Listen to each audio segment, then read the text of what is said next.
Florida was supposed to be the promised land. No state income tax, endless sunshine, the place where retirees came to live out their golden years. But in 2025, something broke. And now 10 cities across the Sunshine State are facing a collapse so severe, they're on track to become the next generation of American ghost towns.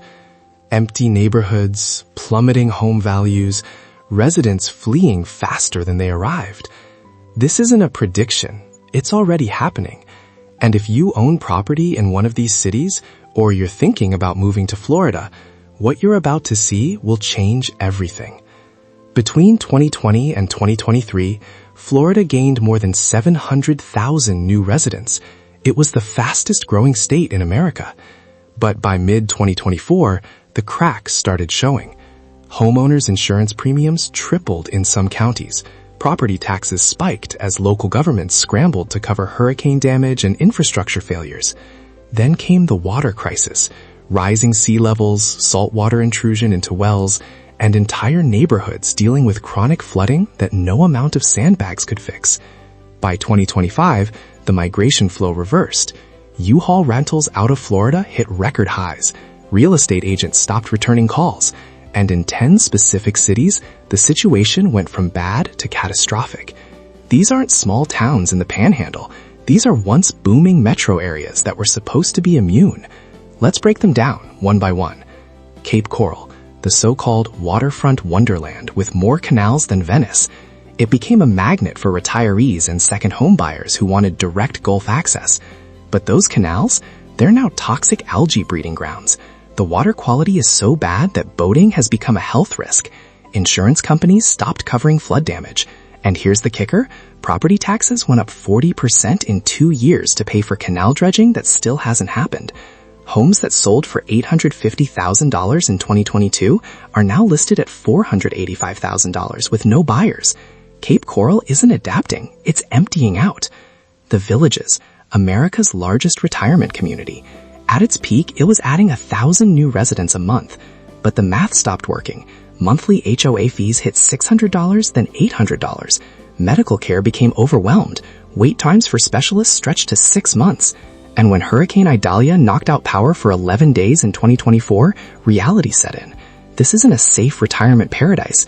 It's a sprawling development with aging infrastructure and no plan for the future. Sales have dropped 60%. Resale homes sit on the market for over 300 days. The Villages isn't growing anymore. It's contracting. Lehigh Acres, once marketed as affordable Florida living, it became a dumping ground for speculative development. Thousands of homes were built on unpaved roads with no sewer hookups. When the real estate boom ended, the developers left. Now it's a grid of half-finished infrastructure and underwater mortgages. The average home price dropped from $320,000 to $175,000 in 18 months. Schools are closing, crime is rising, and the people who bought in 2021 are walking away from their mortgages because even at a loss, leaving is cheaper than staying. Port Charlotte got hit by Hurricane Ian in 2022, and it never recovered. Not because of the storm, but because of what came after. Insurance companies either denied claims or paid out 30 cents on the dollar. Homeowners couldn't afford to rebuild. Blue tarps that were supposed to be temporary are still covering roofs 3 years later.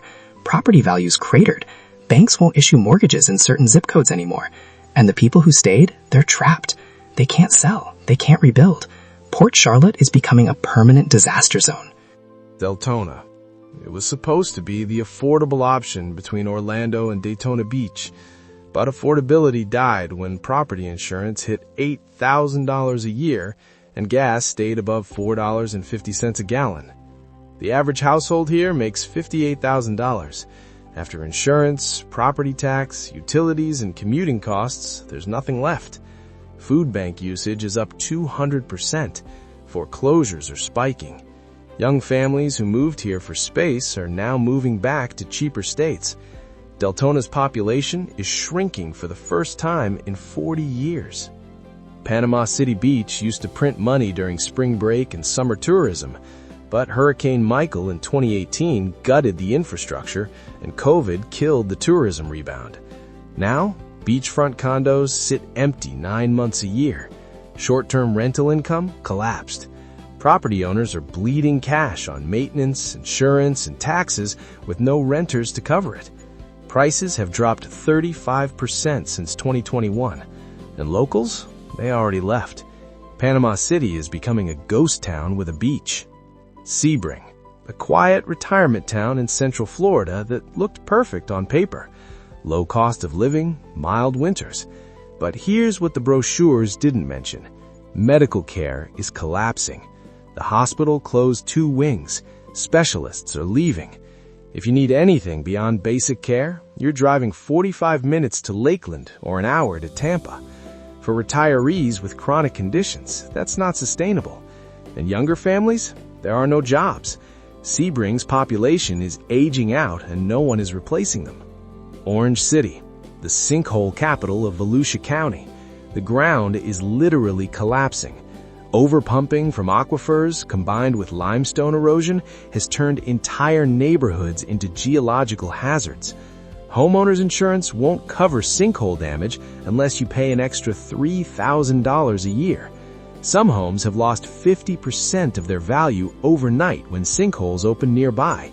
You can't sell, you can't insure. You're just waiting for the ground to swallow your investment. Orange City is a ticking bomb. Palatka, an old mill town that lost its economic backbone decades ago and never recovered.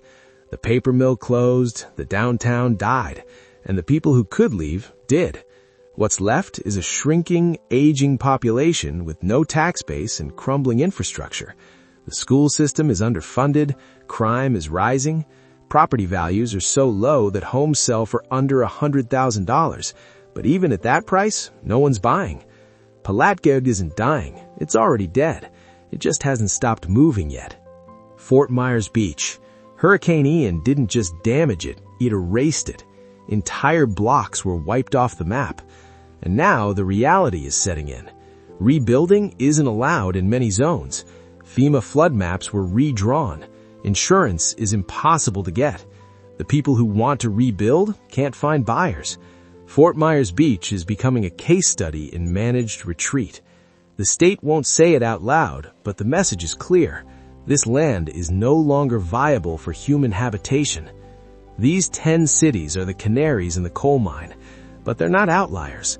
They're early indicators of a statewide reckoning.